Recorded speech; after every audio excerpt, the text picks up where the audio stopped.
It's August 2022 and I'm continuing my holiday at home, staying in South Kensington in hunt of Wellington, art and canals.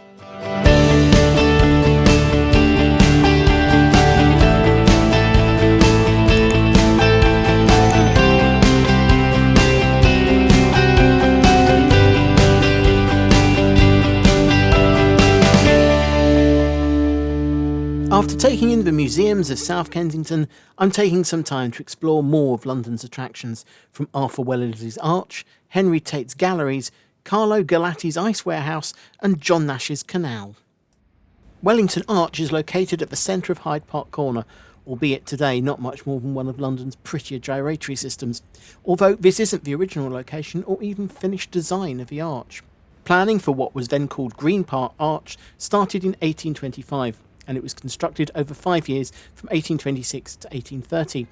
It was originally intended to act as a part of a triumphal approach to recently completed Buckingham Palace to commemorate Britain's victories in the Napoleonic Wars. The arch was originally topped with an equestrian statue of the Duke of Wellington in 1846, the largest equestrian figure ever made, but based on contemporary reports, a pretty lousy statue, with the artist described as not noticeably talented. When traffic congestion works required the moving of the arch to its current location in 1882, the opportunity was taken to move the statue a significantly further distance to Aldershot in Hampshire, with the current Crediga statue placed on top instead. The arch itself is hollow inside and up until 1992 housed the smallest police station in London. In 1999, ownership was transferred to English Heritage, who opened up one side of the arch as a museum, providing access to the roof terraces from where their views over Hyde Park and down towards Buckingham Palace.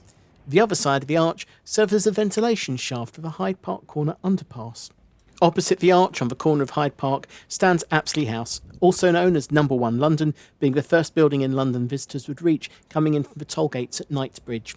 Originally built in the 1770s for Lord Apsley, by 1817 it had passed into the hands of Richard Wellesley, but facing financial difficulties he was forced to sell it to his slightly more famous older brother, Arthur, Sir Arthur Wellesley, the Duke of Wellington. Since then, the house has remained in the family and is still the London townhouse of the Dukes of Wellington, as well as housing exhibitions on the Iron Duke and his most famous victory. Heading south from Hyde Park to Pimlico and what was originally founded in 1897 as the National Gallery of British Art. Chorley-born clergyman's son turned South London living sugar magnate Sir Henry Tate offered to fund the building of the gallery to house British art and donated his own collection to the gallery. With Tate passing away just 2 years after the gallery's opening, it was pretty soon being called Tate Gallery, and in 1932 it officially adopted that name. Whilst the primary focus of the gallery has always been on British art, since its early days it's also collected modern European art, which over the years has, in part, led to the gallery opening 3 other branches. Tate Liverpool in 1988, housing many of the works of modern art, Tate St Ives in 1993, for works by modern British artists, particularly those from the St Ives School, and in 2000 the opening of Tate Modern on the south side of the Thames that allowed the older gallery, rebranded to Tate Britain, to focus back on British art from 1500 onwards. Despite all the expansions and openings, Tate Britain is still bulging at the seams of art, including an impressive sculpture gallery, as well as the largest collection of paintings by J.M.W. Turner.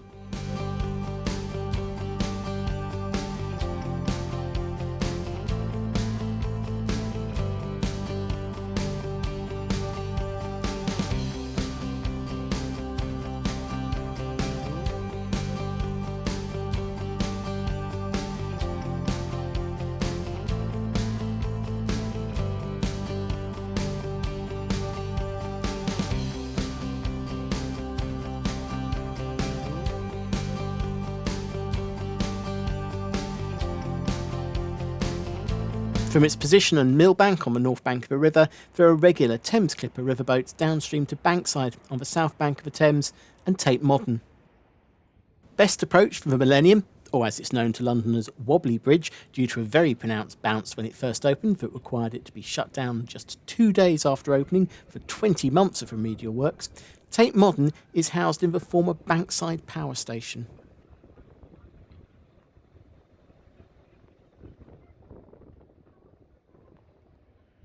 The gallery houses the Tate's collection of modern art from 1900 to the present day, though a significant appeal of the gallery is the building itself, a monumental industrial building reborn for the new millennium, and the main turbine hall creating a single gallery with 3,400 square metres of space.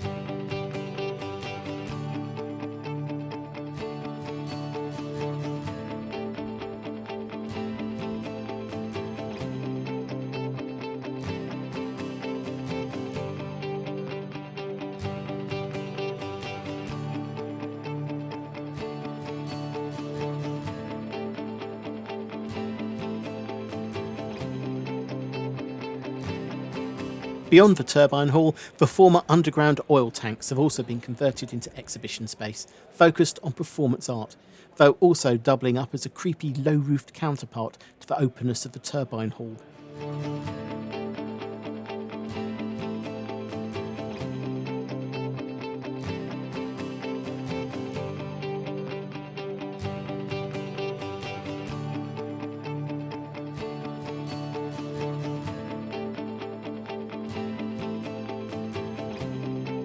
And if there's all too much modern art, you can step out onto the balcony for one of the best views of London, across a river to St Paul's and the city. Tate Modern isn't the only cultural site to reuse a former industrial building. Up by King's Cross, the London Canal Museum occupies the site that was once the warehouse of ice magnate Carlo Gatti, who used the space to store and ship ice, taken from the neighbouring Regents Canal to the wealthy of London who could afford to have ice houses. From the warehouse, he also set up a shop that was the first to sell ice cream to the public, and by the time he died in 1878, he was a millionaire.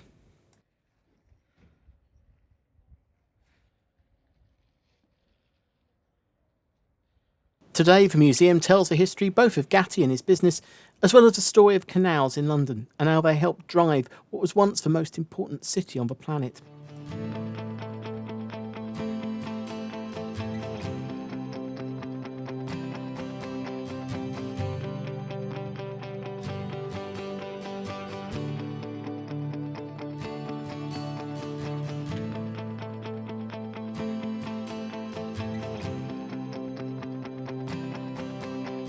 Running past the museum is the Regents Canal. Built between 1812 and 1820, the 8.6 mile long canal formed a vital link from the Grand Union Canal and its connections to Birmingham and the Midlands to the Thames at Limehouse in the heart of the Port of London. John Nash, favourite designer of the then Prince Regent, later George IV, was the director of the company, though the actual design of the canal was passed to one of his assistants, James Morgan.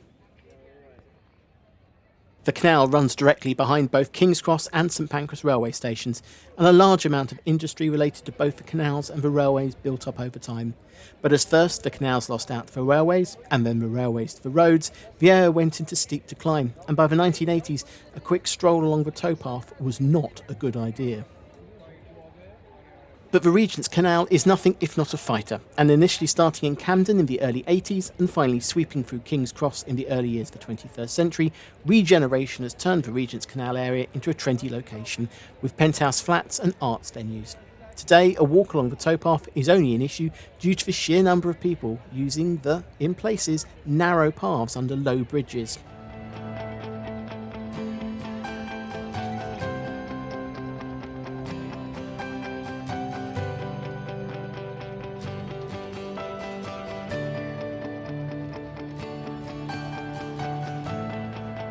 From the epicentre of rebirth of the Regents Canal at Camden Market, the London Waterbus Company runs regular waterbus services in converted narrowboats along the section towards London Zoo and on through the 53-yard-long Eries and 272-yard-long Maida Hill tunnels to the junction with the Grand Union Canal at Little Venice.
With 6 international airports serving a combined nearly 400 destinations across the globe and Eurostar rail connections to France, Belgium and the Netherlands, London is one of the most connected cities on the planet.